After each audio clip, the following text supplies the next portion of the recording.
Well, we're here with Jessica van der Wal, co-founder and CEO of Frame. It's really nice to meet you. Nice to be here. I loved hearing your talk and speak. So just have a few questions. Since we are here at Open Conference and it's all about women empowerment, I just want to hear from you. What does that mean to you? What does women empowerment mean to you? Yeah, I mean, I think obviously I'm a female founder. I started something on my own. I think what we really need to do is enable women to be leaders and to make decisions and also to pave the way for other women. I mean, my daughter's out in the audience. I feel strongly that she needs to see more women out there speaking up and sharing with the world what needs to be built and how it needs to be built. So I think it's just hearing the voices. No, I love that. And because your company is around fertility, what would you tell a lot of young women that are starting out? Because I've been in the same position, right? We focus on career. We don't think about it. What kind of advice would you give them? Yeah, I mean, I think more and more we're at least helping women understand their options earlier. But I think to say that everybody going down the path of quickly jumping to fertility preservation's an easy fix, but not always the right solution for everyone. So I would say the biggest thing I would do is talk to your medical provider. And that's one of the things that we're doing at Frame is enabling those conversations to happen, because you should understand your fertility early in the journey. And if you are able to do a full kind of fertility risk assessment, to do some lab work, you'll understand where you are today and where you might be in 5 to 10 years, whenever you might want a family. But I think knowledge is power. And so if you have that knowledge, you'll then understand what's the right path for me. Is it egg freezing? Is it waiting? Is it exploring other options? And at least have that data and information earlier in the journey. So have the conversation, ask the tough questions. Right. No, I love that. Now, coming back to your journey as a co-founder and CEO, what are some of the challenges that you faced being in this, world of men? What are some of the things that you can touch on? Yeah, I mean, it's still, especially the investment community, a world that feels like it's run by men. And it's fascinating because my co-founder is a man. Ironically, he's my husband. And so every once in a while, we get to interact out in public together. And it is interesting. I am treated differently, unfortunately. Different questions are asked of me.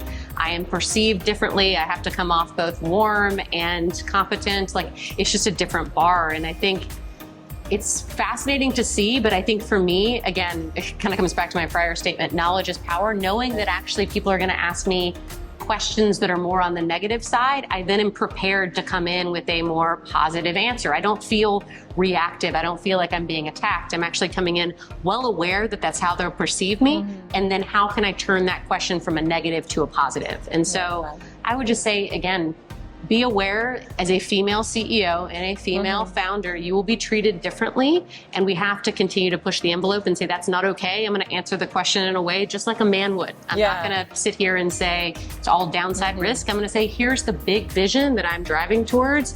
Let's push the needle together. So I think it's just awareness. And I love that because I feel like a lot of women sometimes they don't have that confidence that men sometimes have. So I love that answer. Now, the last question I have for you, it's about work and life balance. You have a family of your own. You work with your husband. So how does that work? How do you create that balance? How do you keep that balance? And it's so funny, right? Because even that question, how often do you see men get asked that question? Not very often, That's right? So true. It's fascinating because I think my husband would say, actually, this is quite challenging, but again, we just don't think to ask it. It's really hard. I'm not going to sugarcoat it.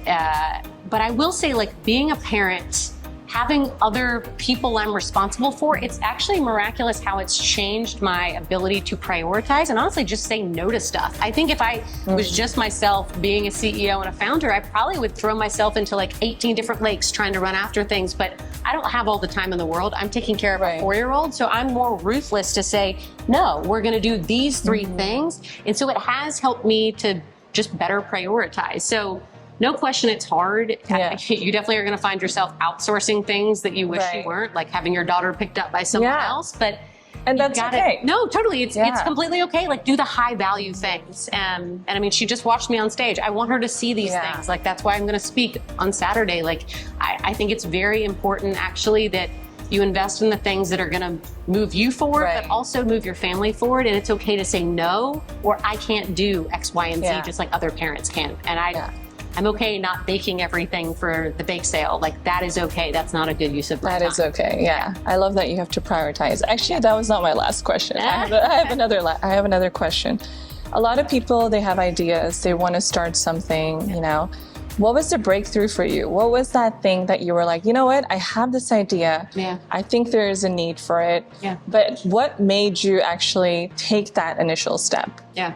Yeah, it's kind of wild to even reflect on. I think there was a couple of things, because I really didn't start out wanting to found a company. I actually interviewed at a lot of the top companies in the fertility space, but I just kept asking questions around the problems they were trying to solve and how they were trying to solve them, and it just didn't seem to line up with what I felt were the root causes of the issue in fertility. Right.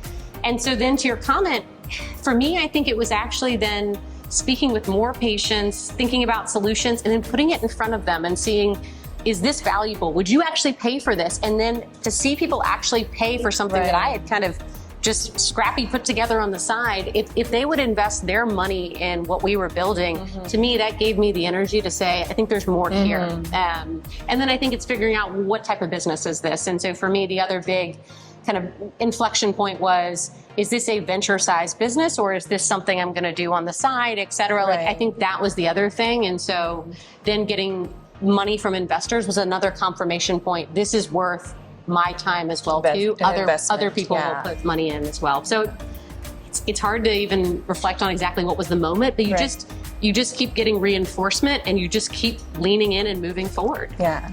Well, thank you so much. It was a pleasure speaking with you. Yeah, likewise. Likewise. Take care. Thank you. I'll be following your journey. Oh, lovely. Thank you. Sounds good. Thank you.